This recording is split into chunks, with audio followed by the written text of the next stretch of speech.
लोकसभा चुनाव में यूपी से जीत हासिल करने वाले कई माननीय ऐसे हैं जिनके आगे का सफर उन पर दर्ज मुकदमों के चलते मुश्किल भरा हो सकता है, क्योंकि इन पर गंभीर धाराओं से जुड़े मुकदमों में आरोप भी तय हो चुके हैं। अगर 5 साल के दौरान उनके मुकदमे उन माननीयों को सजा के अंजाम तक पहुंचाते हैं तो इन्हें अपनी सदस्यता से हाथ धोना पड़ सकता है।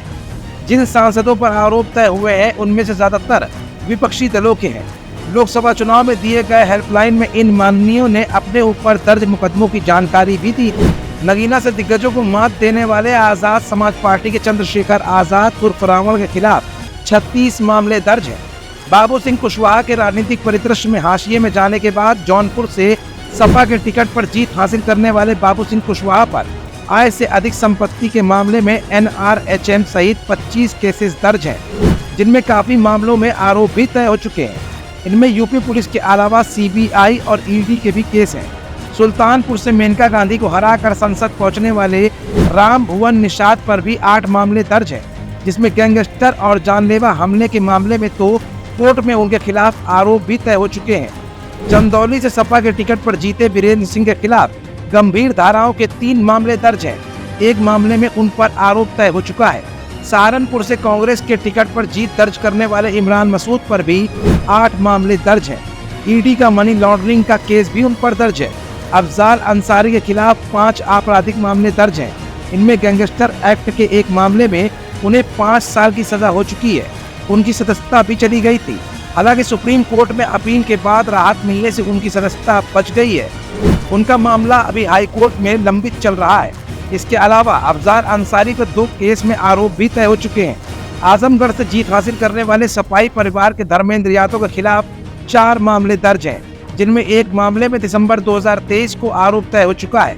वहीं फतेहपुर सीकरी से बीजेपी के टिकट पर जीत दर्ज करने वाले राजकुमार चहर पर 2 मामले, मोहनलालगंज से सपा के टिकट पर जीत दर्ज करने वाले RK चौधरी के खिलाफ भी गोसाईगंज में दर्ज गंभीर धाराओं में मामलों में आरोप तय हो चुके हैं। बस्ती से सपा के टिकट पर जीते राम प्रसाद चौधरी के खिलाफ एक अन्य मामले में आरोप तय हो चुके हैं। राष्ट्रीय लोकदल के टिकट पर बसपा से जीते राजकुमार सांगवान के खिलाफ एक मामले में आरोप तय किया जा चुका है। हाथरस से बीजेपी के टिकट पर जीते अनूप प्रधान वाल्मीकि के खिलाफ अलीगढ़ की पिसावा में दर्ज मुकदमे में भी आरोप तय हो चुका है। बिजनौर से राष्ट्रीय लोकदल के टिकट पर जीते चंदन चौहान के खिलाफ मुजफ्फरनगर की खतौली में मामले में आरोप तय हो चुके हैं। सर्वोच्च न्यायालय के कई माननीय के मामलों का तेजी से निस्तारण किए जाने की बात का सबसे ज्यादा तगड़ा असर यूपी में ही देखने को मिला।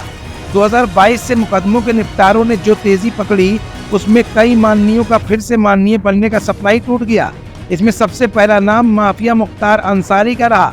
मुख्तार को एक के बाद एक सजा हुई और वो सक्रिय राजनीति से दूर हो गए। बाद में उनकी जेल में मौत हो गई। आजम खान और उनके बेटे को भी अपनी लोकसभा और विधानसभा की सदस्यता गंवानी पड़ी। भाजपा विधायक खब्बू तिवारी, विक्रम सैनी, राम दुलार, कुलदीप सिंह सेंगर और अशोक चंदेल को भी अपनी सीट गंवानी पड़ गई। इस कड़ी में ताज़ा नाम कानपुर से सपा विधायक इरफान सोलंकी का है। हाल ही में उन्हें 7 साल की सजा हुई है और जल्द ही उनकी विधानसभा की सदस्यता खत्म होने के आसार भी दिख रहे हैं। इंडियन न्यूज सर्विसेज INS के लिए KP सिंह की स्पेशल रिपोर्ट। हमारा channel Indian news services INS like, share and subscribe करना ना भूलें। बेल आइकन पर बटन दबाएं और देखें लेटेस्ट खबरें INS पर। INS, हर भारतीय की आवाज।